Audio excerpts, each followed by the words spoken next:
बेहद ही कम अंतराल में भारत ने कोरोना के खिलाफ दूसरा ब्रह्मास्त्र ढूंढ निकाला है। देश में किसी भी दवा के इस्तेमाल को इजाजत देने वाली संस्था डीसीजीआई ने आज डीआरडीओ की अगुवाई में बनी कोरोना की दवा को इजाजत दे दी है। इससे पहले जायडस कैडिला की विराफेन को भी कोरोना के इलाज के लिए मंजूरी मिली थी, लेकिन डीआरडीओ ने रेड्डी लैब के साथ मिलकर जो दवा बनाई है उसका काम करने का तरीका बेहद अनोखा है और ये दवा कैसे बनी है वो आपको दिखाएंगे। लेकिन उसके पहले आप स्क्रीन पर मेरे दोनों तरफ आंकड़े देख रहे हैं। ये आंकड़े बहुत अहम हो जाते हैं, किस तरह से कोरोना में कौन से राज्य में कितने आंकड़े हैं वो हम आपको दिखा रहे हैं, और साथ ही साथ कितने एक्टिव केसेस हैं, कितने लोग डिस्चार्ज हुए। और इसीलिए एबीपी न्यूज़ के जरिए हम बार बार आप सबसे अपील भी कर रहे हैं कि सावधान रहें और मास्क जरूर लगाते रहें। तो आइए अब आपको दिखाते हैं डीआरडीओ ने कैसे बनाया है ये रामबाण दवाई। मिल गई कोरोना की दवा। अब कोरोना का इलाज करेगी सैनिक दवा। जी हां, भारत ने कोरोना की जो दवा ढूंढ निकाली है उसे बनाने वाला डीआरडीओ भारत की सेना और अंतरिक्ष की जरूरतों को पूरा करने के लिए काम किया करता है। लेकिन गोलों से बात करने वाले डीआरडीओ ने जब जरूरत पड़ी तो दवा की गोली भी तैयार कर दी। डीआरडीओ ने रेड्डी लैब के साथ मिलकर एंटी कोविड मेडिसिन तैयार करने की सफलता हासिल की है। डीआरडीओ की दिल्ली स्थित इनमास यानी institute of nuclear medicine and allied science ने ये ड्रग्स तैयार की है। ये दवाई है ड्रग 2-डिऑक्सी डी ग्लूकोज। इस दवा की ताकत ये है कि एक आम कोरोना रोगी को 2.5 से 3 दिन पहले निरोग कर देती है। और दवा की खासियत ये है कि इसे किसी इंजेक्शन या टैबलेट के तौर पर भी देने की जरूरत नहीं है, बल्कि इस दवा के सैशे को खाने के बाद इस दवा के अंश शरीर के उन्हीं हिस्सों में जाकर जमा हो जाते हैं जहां कोरोना की सबसे ज्यादा मौजूदगी रहती है। ये दवा वायरस से जाकर ऐसी चिपक जाती है कि उसकी संख्या बढ़ ही नहीं पाती।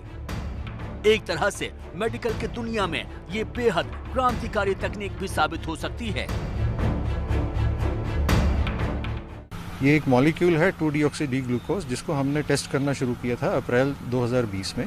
और सीसीएमबी हैदराबाद में हमने पहला एक्सपेरिमेंट इसमें किया था, जिसमें कि वायरस के ऊपर 2DG का इफेक्ट, जिसको 2-डिऑक्सी डी ग्लूकोज भी कहते हैं, इसका इफेक्ट हमने स्टडी किया था। और फेज़ 2 क्लिनिकल ट्रायल्स मई 2020 से लेकर के और अक्टूबर 2020 तक चले, जिसमें कि बहुत अच्छे हमारे को इसके रिजल्ट्स मिले हैं, जिसमें पेशेंट्स को, कोविड-19 पेशेंट्स को ये ड्रग देने पे काफ़ी अच्छा फ़ायदा हुआ। पिछले लगभग 1 साल से इसकी ट्रायल चली है, ट्रायल चली है।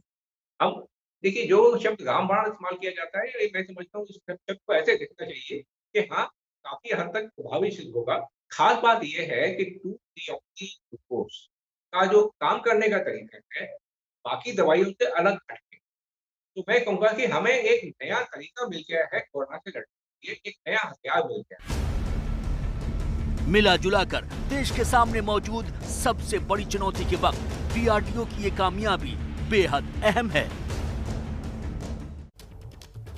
कोरोना काल में अच्छी बातें भी बुरी बन जा रही हैं, बस नजरिए का फर्क होना बेहद जरूरी है।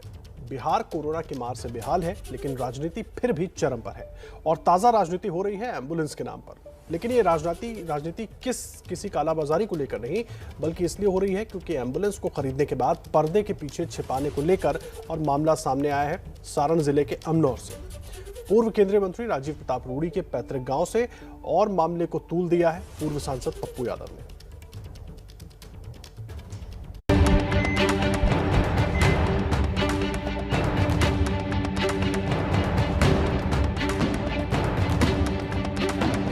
कोरोना काल में जब पूरे देश में स्वास्थ्य से जुड़ी चीजों और सेवाओं का अकाल पड़ा है, तब एम्बुलेंस को लेकर सवाल उठना कोई बड़ी बात नहीं। पप्पू यादव और ये पर्दा हटाकर जो दिखा रहे हैं वो देखिए। दरअसल सारण के अमनौर में एक सामुदायिक केंद्र पर दर्जनों एम्बुलेंस खड़ी मिली। रूड़ी के पैतृक गांव में मिले ये एम्बुलेंस राजीव प्रताप रूड़ी के ही सांसद कोष से खरीदी गई थी। पूर्व सांसद पप्पू यादव ने ढक कर रखे गए इन एम्बुलेंस का खुलासा किया। पप्पू यादव ने इस मामले को लेकर बीजेपी पर निशाना साधा है। उनका आरोप है कि कोरोना काल में लोग एम्बुलेंस की कमी से परेशान हैं। वहीं दूसरी ओर सांसद निधि से खरीदी गई एम्बुलेंस को छिपा कर रखा गया है। कमी की वजह से ही लोग मजबूरी में एम्बुलेंस का ज्यादा किराया दे रहे हैं। यहाँ 30 से ऊपर एम्बुलेंस और एम्बुलेंस को निकाल दिया गया, 60-70 से ज्यादा, 100 के लगभग एम्बुलेंस। हम जानना चाहेंगे संबित पात्रा जी से कि आपके भाजपा के नेता हैं, हमारे भी भाई हैं, मेरा सवाल वो नहीं है, लेकिन ये एम्बुलेंस यहाँ क्यों रखा हुआ है, सवाल न रूढ़ी जी का है न पप्पू यादव का। पप्पू यादव के इन आरोपों पर खुद रूडी का क्या कहना है, ये जानने के लिए फोन पर उनसे सीधे बात की हमारे संवाददाता प्रकाश कुमार ने। सुनिए उन्होंने आरोपों को लेकर क्या कहा। जो एम्बुलेंसेस दिख रहे हैं एमपी लैड फंड से जो खरीदे गए हैं, वो कितने आपने खरीदे थे? और पप्पू यादव वहां पहुंचे, बहुत सारे एम्बुलेंसेस दिखाए जो वहां खड़ी है, धूल फांक रही है, क्या है सच्चाई इसके पीछे? पप्पू यादव जी के लिए कोई कानून तो है नहीं, तो कोविड में वो अपने 8 गाड़ी के साथ घूमे, वो स्वतंत्र हैं, उनके लिए कोई कानून नहीं है। दूसरा कि पूरे देश में मैं दावे के साथ कह सकता हूं कि जितना बड़ा एम्बुलेंस का फ्लीट सारण जिला में है, तो और अभी भी आप अपने स्टूडियो से कॉल करके देख सकते हैं। मैं यहाँ पर पहुंची हूँ ग्राउंड पर और यहाँ पर कई सारी गाड़ियाँ दिखी हैं, लेकिन सबसे पहले मैं आपको बता दूं कि ये अमनौर इलाका कहलाता है। 1, 2, 3 ये 3 एम्बुलेंस देख रहे हैं और इसके साथ साथ ये बात भी ज़रूरी है बताना कि सांसद निधि से जो पैसे खर्च किए गए उसमें से ये सब एम्बुलेंसेस जो है वो खरीदे गए। 4 गाड़ियाँ इस तरफ है और ये 3 गाड़ियाँ जो है वो मुझे इधर दिखाई दे रही है और ये ठीक पीछे पंचायत भवन के ठीक पीछे का इलाका है जहाँ पर इस तरीके से टेंट लगा करके ये गाड़ियाँ खड़ी मिली। राजीव प्रताप रूडी ने जब ये कहा कि ड्राइवर की कमी के चलते उन्हें एम्बुलेंस को खड़ा रखना पड़ा है, तो पप्पू यादव ने उनके दावे के खिलाफ आवाज मजबूत करते हुए बेरोजगार ड्राइवरों के लाइसेंस दिखा दिए, ये कहते हुए कि अगर ड्राइवर चाहिए तो वो दे सकते हैं। आप तो ड्राइवर हैं, आप तो गाड़ी चलाते हैं, तो ऐसा नहीं है कि आप एक एम्बुलेंस लेकर आपको कहा गया होता कि आप जो है वो लोगों की सेवा कीजिए। नहीं नहीं, हम तो असमर्थ है, अभी इस हालत में असमर्थ है। इस हालत में आप नहीं जाएंगे काम करने? नहीं जाएंगे। जब पूरी हकीकत ये है कि बीजेपी सांसद राजीव प्रताप रूडी ने अपनी सांसद निधि से 81 एम्बुलेंस खरीदी थी, जिनमें से ज्यादातर काम पर लगी हुई हैं, जबकि कुछ एम्बुलेंस कोरोना काल में ड्राइवरों की कमी की वजह से खड़ी हैं। और यही बात पूर्व सांसद पप्पू यादव को कहीं से पता चल गई और वो जुट गए अपनी राजनीति में।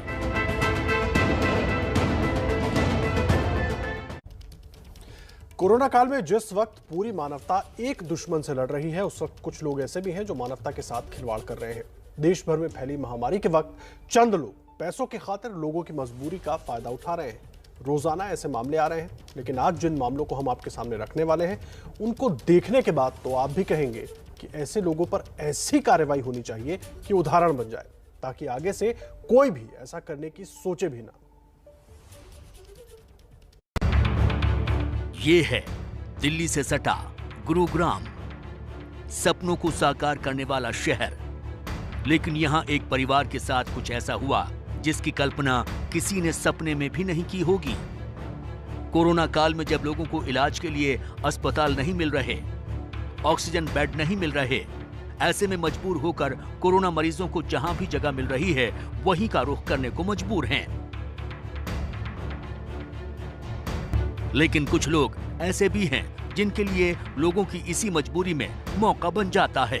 कुछ ऐसा ही मौका बन गया गुरुग्राम की एक एम्बुलेंस कंपनी के लिए, जब गुरुग्राम के अमनजोत को यहां से लुधियाना के लिए एम्बुलेंस के उतने रुपए चार्ज किए गए जितने में कोई हवाई जहाज से भी भारत से अमेरिका पहुंच जाए।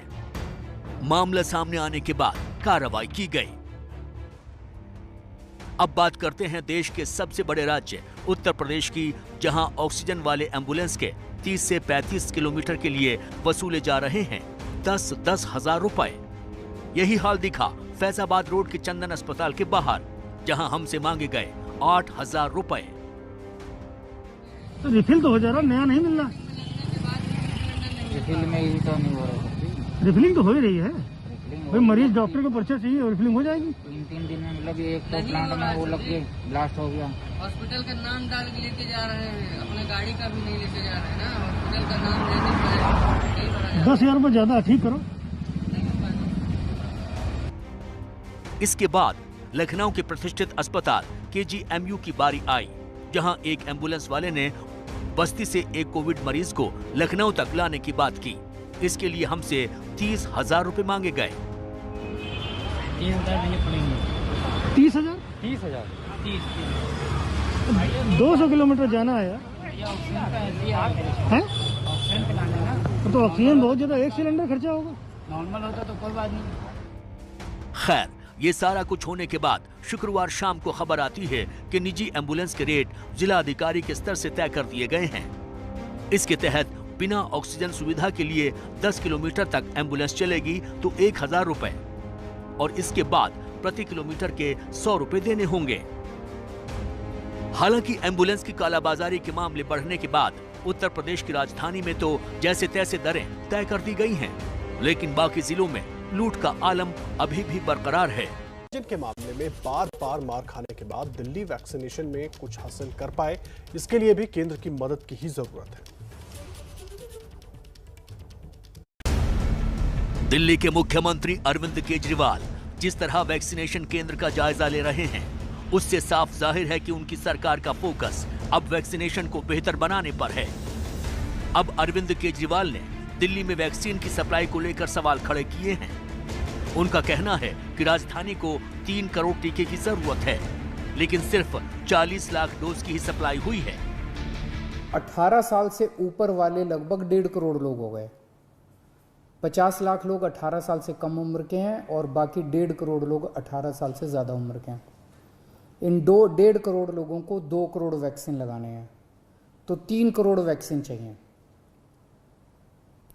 3 करोड़ में से अभी तक दिल्ली सरकार को टोटल मिला के 40 लाख के करीब वैक्सीन मिले हैं। दिल्ली सरकार का दावा है कि 100 स्कूलों में 18 से 44 साल के लोगों को वैक्सीनेशन सेंटर की संख्या 300 तक करेंगे। वैक्सीन मिले तो 3 महीने में दिल्ली का वैक्सीनेशन 80 से 85 लाख वैक्सीन हर महीने दिल्ली को चाहिए। के लोगों का टीकाकरण शुरू हुआ है। मैं खुद कई जगह देख के आया। स्कूलों के अंदर ये टीकाकरण का अभियान शुरू किया गया है और हमारे युवाओं में खासकर ज़बरदस्त उत्साह है। खूब युवा आ रहे हैं और टीका लगवा रहे हैं। जो सरकार ने व्यवस्था की है, अरेंजमेंट्स किए हैं, उसको लेके भी लोग बहुत खुश हैं। लगभग 100 स्कूलों के अंदर अभी हम लोगों ने ये व्यवस्था की है और इसको अब हम बढ़ा के 3 गुना करने जा रहे हैं। आने वाले समय के अंदर लगभग 250 से 300 स्कूलों के अंदर हम ये व्यवस्था कर देंगे। राहत की बात यह है कि दिल्ली में कोरोना का ग्राफ तेजी से नीचे की ओर जा रहा है। देखें तो ये जो स्टेट्स इस स्लाइड में हैं वो ऐसे स्टेट्स हैं जहां की केसेस बढ़ रहे थे लेकिन अब धीरे धीरे प्लेटो हो रहे हैं। ये राज्य हैं महाराष्ट्र, उत्तर प्रदेश, दिल्ली, राजस्थान, छत्तीसगढ़, गुजरात, मध्य प्रदेश, तेलंगाना एवं झारखंड। तो आप देखेंगे इन सब में जो 7 डे मूविंग एवरेज है जो केसेस का, जो कि एवरेज आउट कर देता है, डे टू डे वेरिएशन को एवरेज आउट कर देता है। तो यदि हम 7 डे मूविंग एवरेज देखते हैं तो इन सब राज्यों में केसेस में थोड़ी बढ़ोतरी हुई और उसके बाद अब प्लेटो हो रहा है और हम आशा करते हैं कि इसी प्रकार का ये जो प्लेटो है मेंटेन होके और धीरे धीरे कम भी हो जाए। ऑक्सीजन किल्लत से कोरोना के संक्रमण की बुरी मार झेल चुकी दिल्ली अब त्रासदी का अगला दौर नहीं देखना चाहती। ऐसे में जरूरी है कि दिल्ली वक्त रहते वैक्सीन के जरिए महफूज हो जाए। कोरोना महामारी के बीच सांसों की कालाबाजारी। जी हां, दिल्ली के पॉश खान मार्केट में खान चाचा रेस्टोरेंट का मालिक नवनीत कालरा अब तक फरार है, लेकिन सवाल बरकरार है कि पुलिस की नाक के नीचे कैसे खुलेआम ऑक्सीजन कंसंट्रेटर की कालाबाजारी कर रहा था कालरा। हम आपको नवनीत कालरा की ऐसी तस्वीरें दिखाएंगे जिन्हें देखकर आप दंग रह जाएंगे। दिल्ली की अमीर पेस्ट्री पार्टियों का मशहूर चेहरा नवनीत कालरा बड़ी बड़ी जानी मानी हस्तियों के साथ पार्टियां करने के लिए मशहूर था।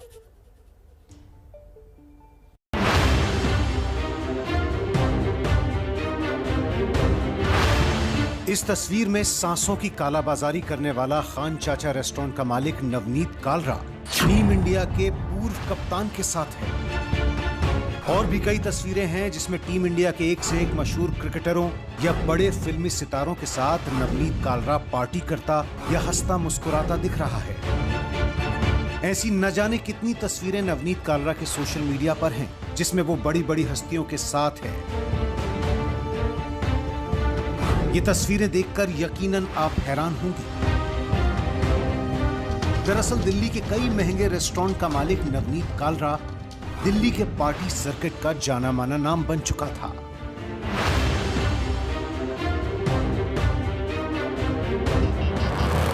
बड़े बड़े लोगों से नवनीत की जान पहचान और उठना बैठना है। हम ये साफ कर देना चाहते हैं कि इन तस्वीरों में नवनीत के साथ दिखाई दे रहे लोगों का कोई कसूर नहीं है। अब तक कालरा की पहचान महंगे रेस्टोरेंट चलाने वाले बिजनेसमैन के रूप में ही थी और ये सब सितारे उससे इसी पहचान की वजह से मिलते जुलते रहे। लेकिन दिल्ली पुलिस के मुताबिक अब नवनीत कालरा की एक नई पहचान है, ऑक्सीजन कॉन्सेंट्रेटर की कालाबाजारी करने वाले के तौर पर। कल दिल्ली के 3 रेस्टोरेंट में से 500 से भी ज्यादा ऑक्सीजन कॉन्सेंट्रेटर बरामद किए गए। कोरोना जहां हर रोज हजारों लोगों की सांसों पर शिकंजा कस रहा है, वहीं ऐसे बुरे वक्त में भी नवनीत कालरा जैसे लोग ऑक्सीजन तक की दलाली से बाज नहीं आ रहे। और ये सब होता रहा दिन दहाड़े देश की राजधानी दिल्ली के सबसे पॉश मार्केट खान मार्केट में। इस वायरल वीडियो को ध्यान से देखिए। इसमें दिख रहा है कि खान चाचा के बाहर ऑक्सीजन कॉन्सेंट्रेटर खरीदने वालों की लंबी लाइन लगी है। ये भीड़ क्या पुलिस को दिखाई नहीं दे रही थी? सवाल पुलिस पर इसलिए भी है क्योंकि राजधानी दिल्ली के बीचों बीच स्थित खान मार्केट के बाहर हमेशा पुलिस मौजूद रहती है। कहाँ है नवनीत कालरा? 48 घंटे से ज्यादा बीत जाने के बाद भी पुलिस अभी तक नवनीत कालरा तक नहीं पहुंच पाई है। उसका नंबर लगातार स्विच ऑफ है और पुलिस की जांच में अभी तक वो शामिल नहीं हुआ है। यही वजह है कि अब पूरे मामले की जांच दिल्ली पुलिस की क्राइम ब्रांच को सौंप दी गई है।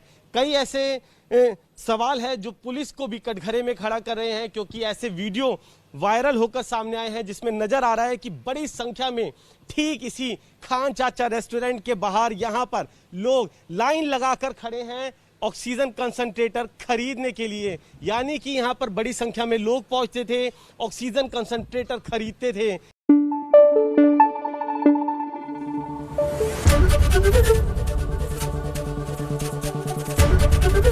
एबीपी न्यूज आपको रखे आगे।